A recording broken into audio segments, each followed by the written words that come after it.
Mélenchon appelle de ses voeux cette nouvelle France. Pourquoi est-ce qu'il tient ce discours? Mais parce que je pense lui, en plus, qui est attaché à l'histoire de France. Quand on connaît bien Jean-Luc Mélenchon, c'est quelqu'un qui est très instruit. Mais pourquoi vous voulez donner l'impression que l'un serait opposé à l'autre? On peut tout à fait. Parce que ça y ressemble quand même. Mais pas du tout. C'est une vision extrêmement idéologique de ce que nous disons. Nous disons des choses... C'est vous qui nous parlez d'idéologie? Ah oui, je pense que vous êtes un petit peu idéologique là dans les questions que vous me posez. C'est-à-dire que vous plaquez... Je pense que c'est factuel. On essaie juste de comprendre. Non, c'est pas factuel. Excusez-moi. Vous venez d'attribuer, par exemple, à Jean-Luc Mélenchon une vision comme s'il s'agissait de remplacer une culture par une autre. Non. Vous pouvez trouver. On vous a posé la question, Manuel Bompard. On vous dit pas que c'est comme ça. Voilà. Très bien. Vous voyez, on a les images de Jean-Luc Mélenchon. Alors, je vous remercie de cette précision. Donc, évidemment, qu'il ne s'agit pas de parler du remplacement d'une culture par une autre. Il s'agit de parler d'une nouvelle France, c'est-à-dire l'émergence d'une culture nouvelle issue de la tradition et de la culture historique française, évidemment, et issue de ce qu'est le peuple français aujourd'hui, qui a bougé. Mais vous reprochez à François Bayrou de mettre ce débat sur ce qu'est être français sur la table, et dans le même temps, Jean-Luc Mélenchon lui-même aborde cette question en parlant de cette nouvelle France. Il n'y a pas une contradiction? Mais la nouvelle France, dans les propos qui sont les nôtres, elle n'est pas qu'une création ou une identité culturelle.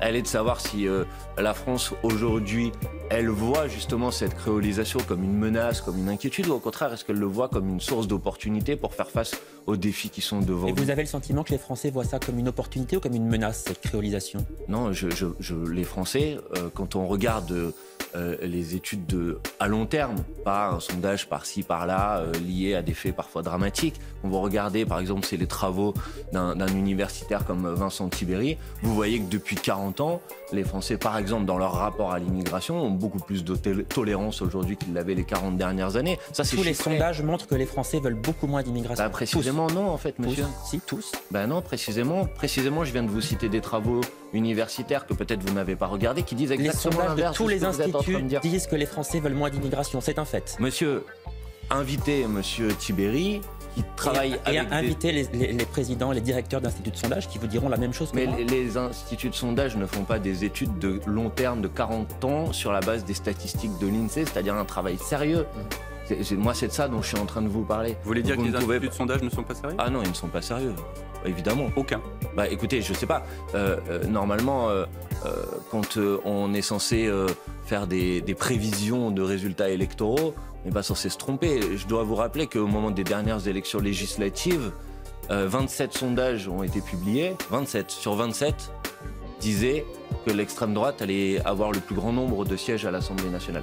27 sondages sur 27. Qu'est-ce que ça veut dire? Ça veut dire vous êtes en train de nous dire que les Français veulent plus d'immigration? C'est ce que vous nous dites? Les Français veulent plus d'immigration? Non, là, on m'interrogeait précisément sur la question. Non, mais sur la question des sondages. Mais c'est-à-dire que pour vous, les sondeurs... Est-ce que c'est sérieux? Je vous dis non, ils sont les très sondeurs qui essayent d'avoir une image, vous parliez justement de la Nouvelle-France, les sondeurs justement qui essaient d'avoir une image de la France à l'instant T, à l'instant d'aujourd'hui.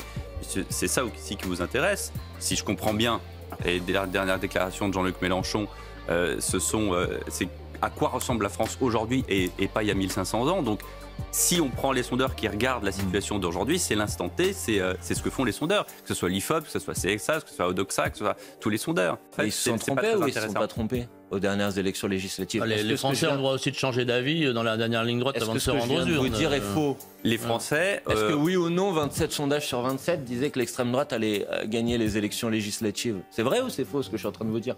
Non mais répondez-moi, juste pour que je le sache. Si je me suis trompé, je veux bien le reconnaître, mais est-ce que c'est faux? Les sondeurs n'avaient effectivement pas vu le résultat des élections législatives. Mais néanmoins, vous dites, vous, les Français veulent plus d'immigration. Vous persistez à dire cela. Je ne suis pas en train de vous dire ça. Je suis en train de vous dire que quand vous prenez des études robustes, la part de Français qui considèrent qu'il y a trop d'immigrants en France a chuté de 17 points en 40 ans.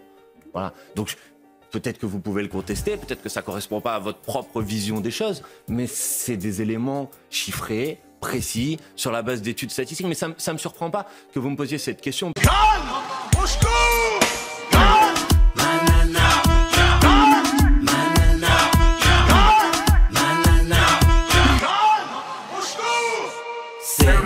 Mana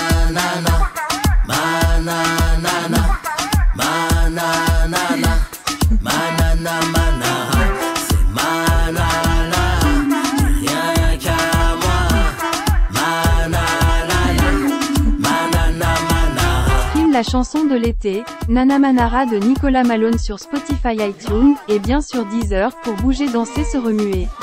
L'été sera chaud avec Nana Manara.